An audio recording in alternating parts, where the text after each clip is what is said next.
नमस्ते। आज के इस खास एक्सप्लेनर में हम भारत की रक्षा प्रौद्योगिकी से जुड़ी एक बहुत ही शानदार उपलब्धि को डिकोड करने वाले हैं। डीआरडीओ ने हाल ही में एक ऐसा माइलस्टोन अचीव किया है जो भविष्य के युद्ध की पूरी तस्वीर बदल कर रख देगा। हम बात कर रहे हैं ULPGM-V3 की। ये सिर्फ एक नई मिसाइल नहीं है, बल्कि इस बात का पुख्ता सबूत है कि हमारी सैन्य क्षमताएं कितनी तेजी से नेक्स्ट लेवल पर जा रही हैं। तो चलिए सीधा मुद्दे पर आते हैं। अब आगे बढ़ने से पहले जरा सोचिए, जब हम किसी युद्ध या वॉर के बारे में सोचते हैं तो दिमाग में क्या आता है? भारी भरकम तोपें, बड़े बड़े टैंक्स या सैनिकों की लंबी चौड़ी टुकड़ियां, राइट? लेकिन क्या आज ग्राउंड जीरो की सच्चाई यही है? बिल्कुल नहीं। आज के मॉडर्न वॉरफेयर में जीत उसकी नहीं होती जिसके हथियार सबसे बड़े हैं, बल्कि जीत उसकी होती है जिसके पास एकदम सटीक रियल टाइम जानकारी है।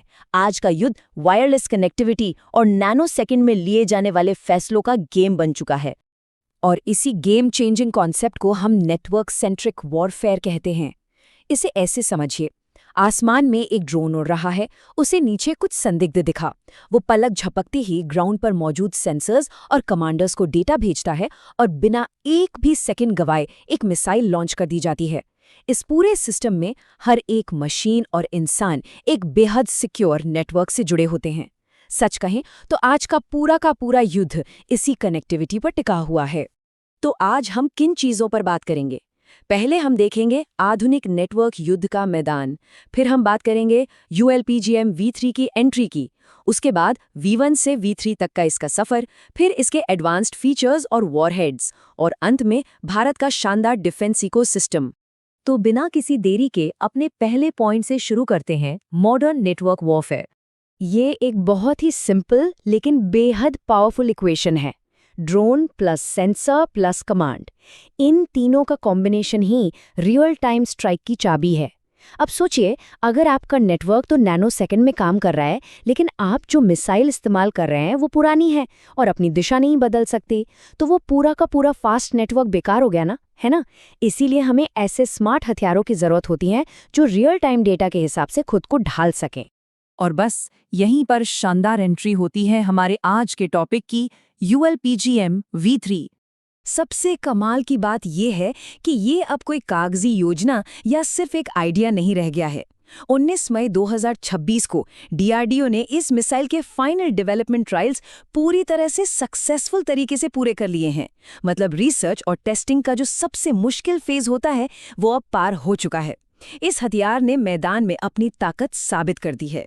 चलिए इन ट्रायल्स की कुछ डिटेल्स पर नजर डालते हैं। ये परीक्षण आंध्र प्रदेश के कुर्नूल में हुए थे, और सबसे इम्प्रेसिव चीज क्या रही? इस मिसाइल को हवा से जमीन और हवा से हवा दोनों ही मोड्स में टेस्ट किया गया। इसका सीधा सा मतलब है कि ये आसमान में उड़ते दुश्मन के ड्रोन को भी मार गिरा सकती है और जमीन पर बने मजबूत बंकरों को भी उड़ा सकती है। ये सब एक इंटीग्रेटेड ग्राउंड कंट्रोल सिस्टम के जरिए कंट्रोल किया गया। अब बस इसका अगला कदम सीधे हमारी सेनाओं द्वारा इसे टेस्ट करना है। लेकिन ये मिसाइल रातों रात इतनी एडवांस नहीं बन गई।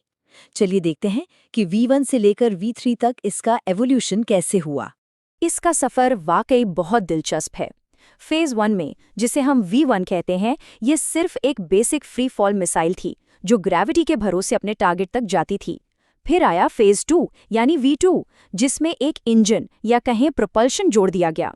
इससे इसकी रेंज बढ़ गई और बीच रास्ते में इसे अपडेट भी किया जाने लगा। और अब हमारे सामने है V3। ये तो बिल्कुल ही नेक्स्ट लेवल है। दिन हो या रात, अपने एडवांस सीकर्स की मदद से ये हवा और ज़मीन दोनों जगह अपने टारगेट को एकदम अचूक तरीके से हिट कर सकती है। एक बेसिक वेपन से एक स्मार्ट वेपन बनने की ये कहानी सच में लाजवाब है।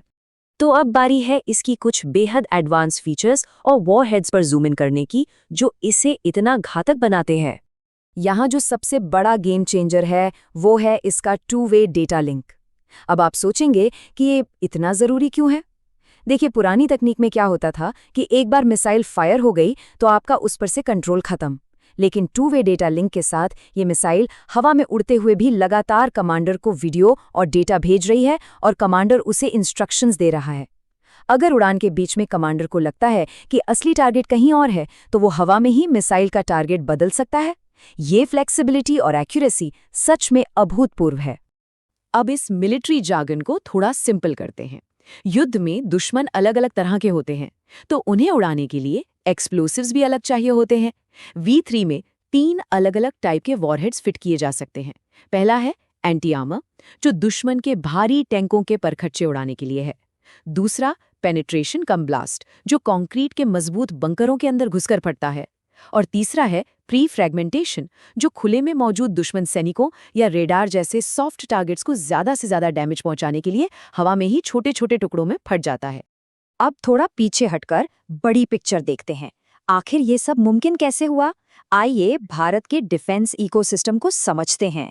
इस पूरी कामयाबी के सेंटर में है हैदराबाद की रिसर्च सेंटर इमारत यानी RCI। इस लैब ने इस पूरे स्वदेशी प्रोजेक्ट को लीड किया है। लेकिन कमाल की बात यह है कि उन्होंने ये सब अकेले नहीं किया। RCI ने देश भर के कई छोटे बड़े MSMEs के साथ मिलकर काम किया। इसका फायदा ये हुआ कि न सिर्फ हमारी तकनीक बेहतर हुई, बल्कि ग्राउंड लेवल पर रोजगार और स्किल्स का भी जबरदस्त विकास हुआ। और ये देखिए, ये हमारे डिफेंस सेक्टर में हो रहे एक बहुत ही पॉजिटिव बदलाव का सबूत है। पब्लिक और प्राइवेट सेक्टर का कोलैबोरेशन। प्रोडक्शन के लिए सरकारी कंपनी भारत डायनामिक्स लिमिटेड और private company Adani defence systems साथ आ रहे हैं। और इस मिसाइल को ड्रोन्स में फिट करने यानी UAV इंटीग्रेशन का जो कॉम्प्लेक्स काम है, वो बेंगलोर की एक private take firm new space research and technologies ने किया है। ये एक परफेक्ट टीम वर्क का उदाहरण है। तो इन सब प्रयासों का फाइनल रिजल्ट क्या निकला? रिजल्ट ये है कि ULPGM V3 अब सिर्फ टेस्टिंग फेज में नहीं है, ये सीरियल मास प्रोडक्शन यानी बड़े पैमाने पर बनने के लिए पूरी तरह रेडी है। आत्मनिर्भर भारत के नजरिए से सोचें तो डिफेंस मैन्युफैक्चरिंग में ये हमारी एक बहुत बड़ी जीत है। अब हमें इस तरह की कटिंग एज टेक्नोलॉजी के लिए किसी दूसरे देश का मुंह नहीं ताकना पड़ेगा। तो चलिए अपनी चर्चा को वहीं वापस ले चलते हैं जहां से हमने शुरू किया था। ये मिसाइल सिर्फ एक एडवांस्ड वेपन नहीं है, बल्कि ये साफ इशारा है कि हम फ्यूचर के ड्रोन बेस्ड और नेटवर्क सेंट्रिक वॉरफेयर के लिए कितने तैयार हैं। जाते जाते बस एक सवाल छोड़कर जा रहा हूं। जब फ्यूचर का रण क्षेत्र पूरी तरह से रियल टाइम डेटा और आसमान से होने वाली इस अचूक स्ट्राइक से कंट्रोल होगा, तो क्या पारंपरिक सेनाएं इस स्मार्ट और कनेक्टेड जाल का सामना कर पाएंगी?